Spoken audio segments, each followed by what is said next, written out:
దాదాపు 2 ఏళ్ళు అవుతుంది కాంగ్రెస్ పార్టీ అధికారంలోకి వచ్చి. ఏంటి అసలు మీ ఫీడ్‌బ్యాక్ ఏంటి కాంగ్రెస్ పార్టీ మీద?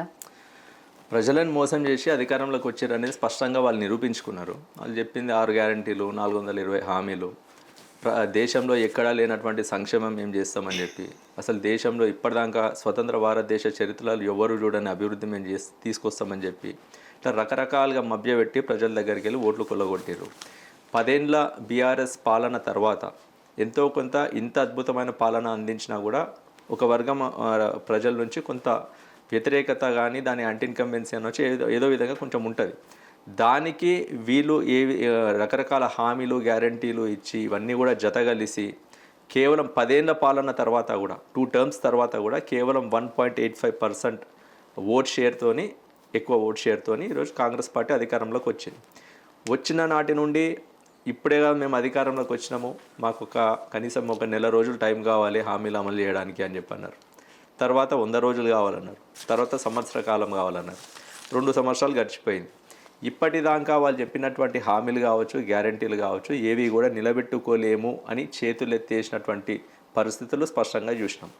సాక్షాత్తు ముఖ్యమంత్రే చాలా వేదికల మీద పబ్లిక్ మీటింగ్లో కావచ్చు, అదేవిధంగా అఫీషియల్ ప్రోగ్రాంలలో కూడా కావచ్చు చేతులు ఎత్తేసి, ఇప్పుడు మమ్మల్ని ఎవరు నమ్ముతలేరు, ఏడికెళ్ళి తేవాలి పైసలు, ₹1 కూడా లేదు మా దగ్గర, ఖజానా మొత్తం ఖాళీ అయిపోయింది, నన్ను అప్పడుగుదామన్నా కూడా మమ్మల్ని ఎవరు నమ్మే పరిస్థితుల్లో లేరు అని చెప్పి ఇప్పటిదాకా దేశ చరిత్రలో ఎక్కడ చూడని విధంగా మొట్టమొదటిసారి ఒక ముఖ్యమంత్రి ఇంత నిస్సహాయతని ఆయన ఇంకా చాతగానితనాన్ని ప్రదర్శించాడు.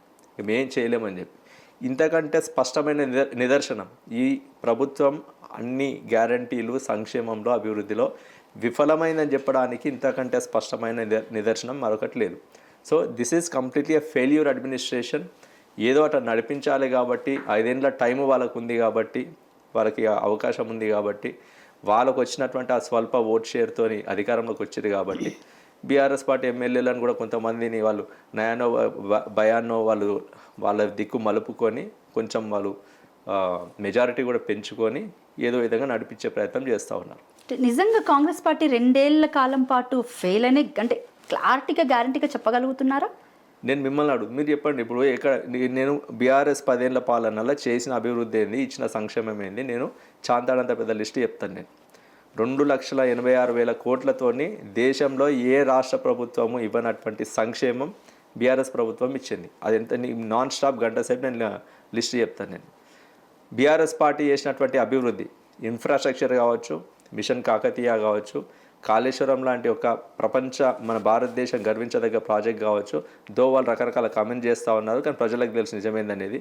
అదేవిధంగా ఇక్కడ హైదరాబాద్ నగరంలో వచ్చినటువంటి పెట్టుబడులు కావచ్చు, ఆఫీస్ స్పేస్ అబ్జార్ప్షన్ కావచ్చు, ఇన్వెస్ట్మెంట్స్ కావచ్చు, ఇట్లా రకరకాల అన్ని సెక్టార్స్లో జరిగినటువంటి అభివృద్ధిని గంట సేపు ఉపన్యాసం ఈరోజు ఎవరన్నా తెలంగాణ రాష్ట్రంలో ఉన్నటువంటి ఎందుకు మరి 2 ఏళ్ల కాంగ్రెస్ 2 ఏళ్ల అంటే గతంలో బీఆర్ఎస్ పార్టీ కరెక్ట్గా ఎలక్షన్స్ టైంలో ఎందుకు ఇవన్నీ చెప్పుకోలేకపోయింది? ఎందుకు ఎలక్షన్స్ ప్రచారంలో ఇవన్నీ కూడా చెప్పుకోలేక, అంటే కాంగ్రెస్ పార్టీ మీద మెయిన్ ఫోకస్ అంతా చూపించిందే తప్ప ఎందుకు బీఆర్ఎస్ చేసినటువంటి అభివృద్ధి కార్యక్రమాలను ఎందుకు చూపించుకోలేకపోయింది? బీఆర్ఎస్ పార్టీ చేసినటువంటి అభివృద్ధి మేము చెప్తానే ఉన్నాము. కాకపోతే ఎక్కడో దగ్గర అసంతృప్తి ఉంది, మేము ఇంకొద్దిగా ప్రచారం చేయాల్సి ఉండే కావచ్చు అనేటువంటి అసంతృప్తి కాస్త ఉన్నది. కాకపోతే ప్రజలకు కూడా తెలుసు జరిగినటువంటి అభివృద్ధి, కళ్ళగట్టినట్టు కనిపించినటువంటి అభివృద్ధి, అప్పుడు ఉన్నటువంటి అభివృద్ధి ఏంది, సంక్షేమం ఏంది, ఇప్పుడు అవన్నీ కూడా మాకు ఇప్పుడు లభించట్లేదని చెప్పి ప్రజలు కూడా రియలైజ్ అయినటువంటి పరిస్థితి ఉన్నది. దాని మీద వీళ్ళు ఎంత అడ్డగోలుగా హామీలు ఇచ్చారు, గ్యారంటీలని ఇచ్చారు. వాళ్ళు ఎట్లా మీరు 10,000 ఇస్తా అన్నారు కదా బీఆర్ఎస్ వాళ్ళు, మేము 15,000 ఇస్తాం, రైతు భరోసా పేరు చెప్పి ఇస్తాం. వాళ్ళు 2,000 పెన్షన్ ఇస్తారు కదా, మేము 4,000 ఇస్తాం, మీరు రాసుకోరు, ఇట్లా గవర్నమెంట్ రాగానే ఇచ్చేస్తామని చెప్పి ఇట్లా రకరకాల విధంగా అడ్డగోలు హామీలు ఇచ్చి అబద్ధపు ప్రచారాలు చేసి ప్రజలను మభ్యపెట్టి ఆ ఓట్ షేర్ని కొంచెం పెంచుకునే ప్రయత్నం చేసి వాళ్ళు విజయం సాధించారని మేము అనుకుంటున్నాం. అంతేగా ప్రజలు ఎవరు కూడా ఈ 6 గ్యారెంటీలు కానీ 421 హామీలు కానీ ఏవి అంటే మర్చిపోయినట్టున్నారు, అంటే ఎక్కడ కూడా పెద్దగా పట్టించుకోలేనట్టున్నారు. ఇప్పుడు మనం చూసుకుంటే జూబ్లీ హిల్స్ బై ఎలక్షన్లో కాంగ్రెస్ పార్టీ విజయం కానివ్వండి, లేకపోతే ఇప్పుడు మొన్న జరిగినట్టు 3 దఫాలుగా సర్పంచ్ ఎలక్షన్స్ జరిగాయి, వాటిలో దాదాపు 7,100 మంది సర్పంచ్లు గెలిచారంటే మామూలు విషయం కూడా కాదు కదా. సో దానికి బీఆర్ఎస్ పార్టీ నుంచి మీరేం సమాధానం చెప్తారు? ఇంకా కూడా ప్రజలకి ఒక వర్గం ప్రజలకి ఇంకా కూడా కొంచెం హోప్ ఉంది, వీళ్ళు ఏమైనా చేస్తారేమో. అధికారంలోకి వచ్చి 2 సంవత్సరాలు అయింది కదా, వీళ్ళు ఏమైనా చేస్తారు కావచ్చు, ఏమన్నా మాకేమైనా బెనిఫిట్ అవుతుంది కావచ్చు అని చెప్పి ఒక ఆశతో ఉన్నారు కొంతమంది ప్రజలు. అధికారంలో ఉన్నటువంటి పార్టీకి లోకల్ బాడీ ఎలక్షన్స్ కావచ్చు, బై ఎలక్షన్ల వరకు కొద్దిగా ఎడ్జ్ ఉంటుంది ఎప్పుడైనా. మీకు బీఆర్ఎస్ పార్టీ అధికారంలోకి వచ్చినప్పుడు 2014లో తొలిసారి అధికారంలోకి వచ్చినప్పుడు వరంగల్ ఎంపీ బై ఎలక్షన్ పోయింది. సంవత్సరం తర్వాత అధికారంలోకి రాగానే ఒక సంవత్సర కాలంలోనే బై ఎలక్షన్కి పోయింది. ఇక్కడ మా అభ్యర్థికి 4,59,000 మెజారిటీతో గెలిచింది, రికార్డ్ మెజారిటీ అది. అదేవిధంగా పాలేరు బై ఎలక్షన్ జరిగింది, కాంగ్రెస్ పార్టీ ఎమ్మెల్యే చనిపోతే పాలేరు బై ఎలక్షన్ 50,000 మెజారిటీతో గెలిచినాం. అట్లా ఎప్పుడు బై ఎలక్షన్ అయినా కూడా రికార్డు స్థాయిలో మెజారిటీలతో గెలిచినాము. జిహెచ్ఎంసీ వస్తే 100 సీట్లు కొట్టినాము. అట్లా అధికారంలో ఉన్నప్పుడు బీఆర్ఎస్ పార్టీ గ్లోరీ ఎట్లుండనేది కూడా ఒకసారి గుర్తు చేసుకోవాలి. వీళ్ళు వచ్చి అధికారంలోకి వచ్చిన 2 ఏళ్లలోనే అరాకొర మెజారిటీతో బయటపడి సావుదాపి కన్నులొట్టబోయేటువంటి పరిస్థితులలో బయటపడుతున్నారు తప్పితే వీళ్ళేం రికార్డు మెజారిటీలతో గతంలో బీఆర్ఎస్ పార్టీ ఏ విధంగా అయితే మెజారిటీలు సాధించిందో, ఓటు సాధించిందో ఆ స్థాయిలో మెజారిటీలు సాధించేటువంటి పరిస్థితులు ఏం కాంగ్రెస్ లేదు. ఇది కూడా తాత్కాలికంగా ఉన్నటువంటి వీళ్ళ బలం మాత్రమే. రానున్న రోజులలో కాంగ్రెస్ పార్టీకి ప్రజలు కర్రగాల్చి వాత పెడతారు, గడ్డు పరిస్థితులు ఏర్పడతాయి. కాంగ్రెస్ పార్టీ మళ్ళా ఇంకో 30 ఏళ్ళ దాకా అధికారంలోకి రాలేనటువంటి పరిస్థితులు ఖచ్చితంగా వస్తాయి. అంటే ఇప్పుడు ఈ సర్పంచ్ ఎలక్షన్స్లో చూసుకుంటే బేసిక్గా ఒక రణరంగంగా యుద్ధం జరిగినట్టే క్లియర్గా కనబడుతుంది. అంటే సర్పంచ్లు ఎవరైతే బీఆర్ఎస్ పార్టీ నుంచి పోటీ చేశారో, అంటే బీఆర్ఎస్ పార్టీ పేరు చెప్పుకొని ప్రచారం చేశారో వాళ్ళ మీద కాంగ్రెస్ పార్టీకి సంబంధించిన వాళ్ళు దాడులు చేయడం కావచ్చు.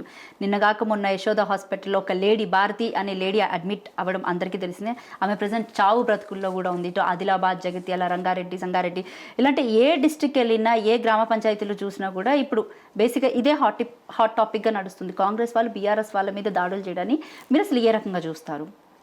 ఇప్పుడు అదే చెప్తా ఉన్నా. ఇప్పుడు లోకల్ బాడీ ఎలక్షన్లో వాళ్ళకి పార్టీకి ఎట్లా ఎడ్జ్ ఉంటుంది, దాంతోపాటు అధికార బలాన్ని కూడా వాళ్ళు ప్రదర్శిస్తూ ఉంటారు. వాళ్ళకు ఉన్నటువంటి వివిధ డిపార్ట్మెంట్లకు సంబంధించినటువంటి అధికారుల మీద కూడా ఒత్తిడి తీసుకొచ్చి కాంగ్రెస్ నాయకులు ఇష్టారాజ్యంగా ఏం చేసినా కూడా అక్కడ ఉన్నటువంటి బీఆర్ఎస్ పార్టీ, అపోజిషన్ పార్టీ నాయకుల మీద దాడులు చేసినా కూడా చూసి చూడనట్టు పోవడము.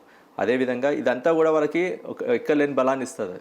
వాళ్ళు ఇష్టం వచ్చినట్టు ఇట్లాంటి ప్రవర్తన తీసుకొచ్చి ఎట్లనైనా గెలిచి తీరాలని ఇక వాళ్ళు చట్ట వ్యతిరేకంగా ఇష్టం వచ్చినట్టు ఇట్లా చేసుకుంటూ పోతూ ఉన్నారు, అనైతికతకి పోతూ ఉన్నారు తప్పితే ఇది కూడా చెప్తా ఉన్నా తాత్కాలికంగా వాళ్ళకు ఉన్నటువంటి బలం మాత్రమే. ఇది వాళ్ళకి గడ్డు పరిస్థితులు ఎదురుగా పోతా ఉన్నాయి.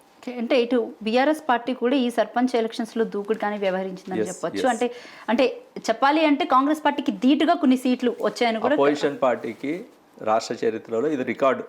అపోజిషన్ పార్టీకి 34% రావడం అనేది, 34% సర్పంచ్లు రావడం అనేది ఇట్స్ ఎ రికార్డ్స్.